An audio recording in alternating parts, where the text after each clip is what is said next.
Mbunge wa Kapseret Oscar Sudi amepuuzilia mbali shinikizo za Rais William Ruto kufanya mabadiliko katika baraza lake la mawaziri. Hii ni baada ya baadhi ya wachambuzi wa siasa kudai kuwa kuna haja ya mabadiliko hayo kufuatia kichapo dhidi ya chama cha UDA kwenye uchaguzi mdogo wa eneo bunge la Ol Kalou, kaunti ya Nyandarua.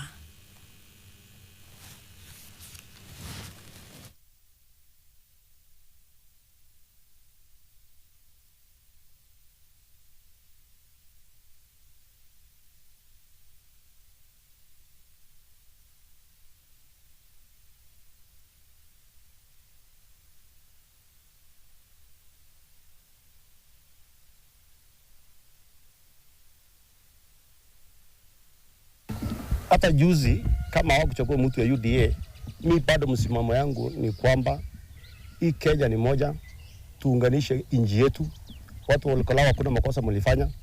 Ile mlifanya last 3 years na hii mmefanya juzi ni kura zenu na ni kupenda kwenu. Kama ingekuwa mimi Sudi, singekubali mtu yote ambaye Kenya atolewe kwa kiti.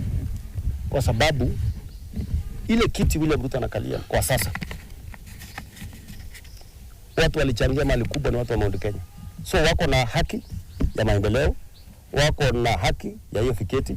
Hata kama fiti nyingine ikipatikana waongezewe, kwa sababu tusidanga ajayo, tuseme yenyewe kwa sasa.